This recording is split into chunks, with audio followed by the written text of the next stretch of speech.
Hi, this is Stephen with Fairs Management Interactive. And the other day, Eric Wolford with the Yuma County Fairgrounds made a very common request of us. As you can see right here, this is the overview of his facility. And we very typically have requests to isolate sections of this map for very special uses, whether it be for carnival grounds or for a special events area, or maybe even a renovation of a certain area to create architectural planning. But in this case, Eric wanted to work in this lower right-hand corner, which is his parking area. And it's much more convenient for him if we isolate this view. So it's very typical for us to create a series of independent maps that are just sections of this larger map so that it is easy to use and just convenient in terms of creating zooms and things like that. So let me show you what we did. We actually made in a new section for him, lots and lawns. So this will be where any of the other open areas go that he may have special uses for. In this case, it's the parking lot. Very simple. It's an isolated view of the parking lot. Now I want to point out a couple things about this. Number one, if we look around our perimeter, we'll see, especially along this top, it looks a little, as we like to say around here, cattywaller. And that's because typically when you do a construction of an asphalt lot like this, it isn't exactly square. But the inside area, the layout is square, and so we've oriented this so that you can do the layouts that you need.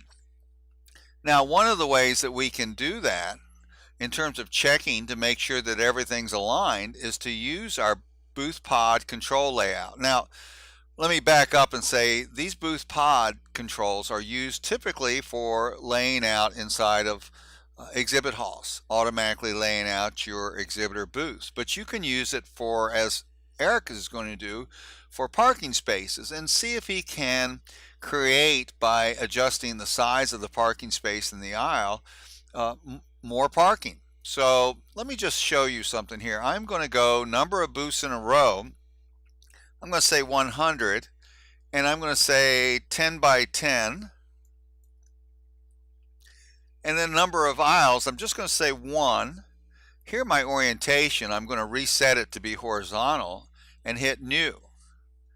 So I'm actually creating a ruler to double check and make sure that everything's in line. Now I can do the same thing resetting the vertical layout and see how that is. Let's just go ahead and do that. I'm going to delete this pod, and I'm going to go booths in a row, I'll say 35 just for a number.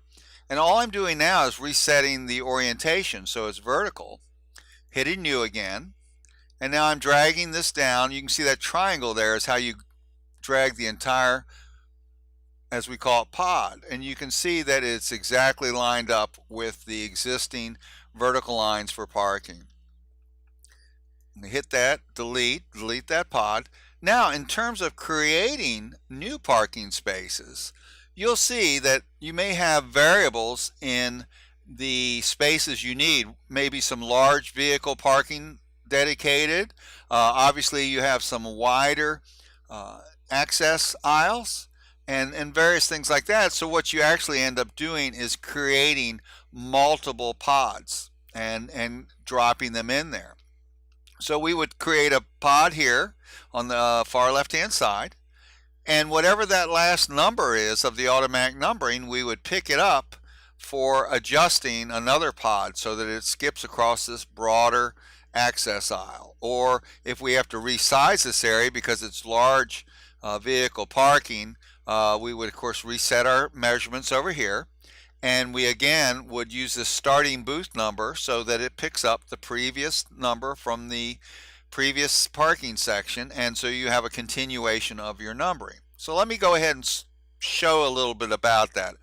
I am just taking a guess, and really that's all you really need to do when you're doing this parking, because it's just quicker to take a guess and adjust it than it is to create, to measure. I'm so sorry, I'm getting stumbled with my words, but to go ahead and try to calculate in advance, it's just so much quicker just to take a wild guess.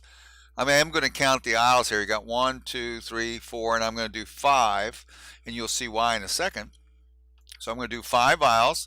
I'm going to go with my original guess of 35. If I'd been paying attention, I would have seen how many are vertically in that row. And I'm going to start my numbering at 100, and I'm going to keep my orientation as vertical. So here I hit new again, and we'll just see. Now I left the width of aisles to 10. You can see that that is way too narrow. I didn't pay attention, so all I do is delete it. I'm going to reset that for 22 feet. Hit it again. That's how quick it is. Let's try it again. So now I'm setting my, and we're pretty close here. We'll zoom in and take a look.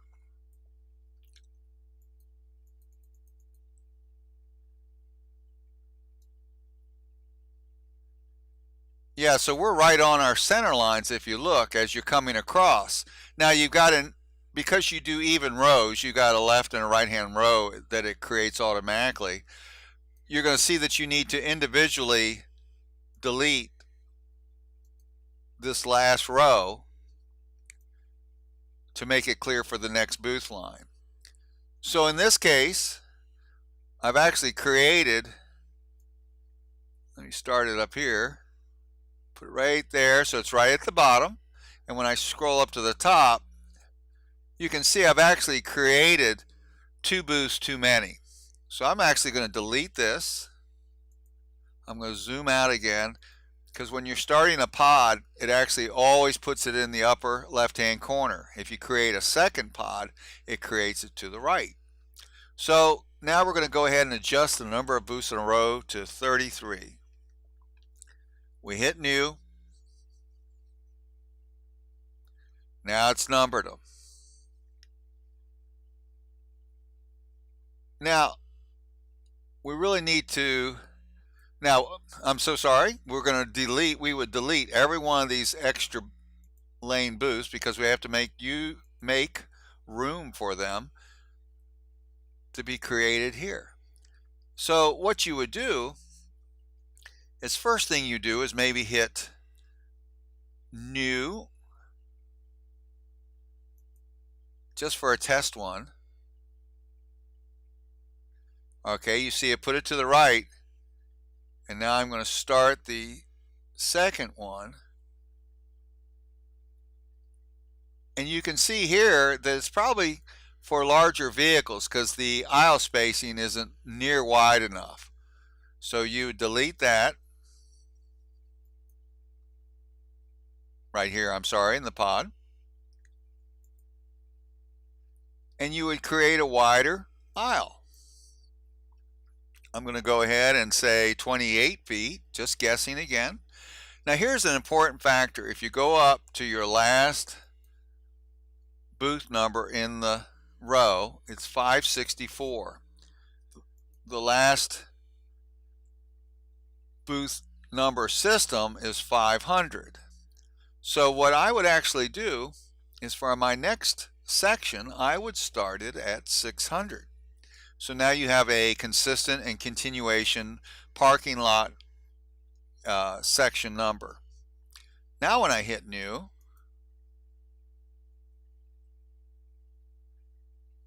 there it's generated, it's automatically numbered it, and we're going to go ahead and just take a look.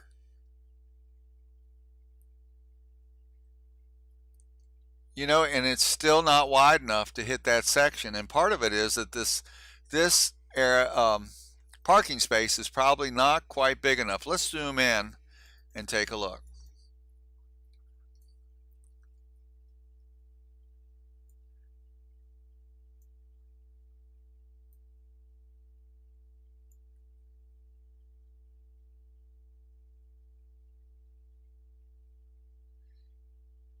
Now we're overlapping these. We would actually be deleting these outside ones.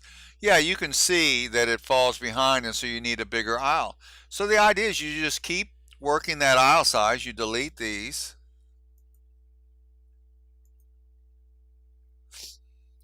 And you work it up till you got your parking spaces. Now, Of course, what Eric might be wanting to do is to adjust some of these larger areas down a little bit and hopefully pick up an entire aisle or more by the time he gets to the end of his parking section.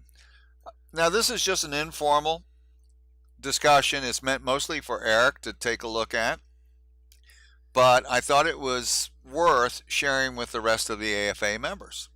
So just contact me with any questions.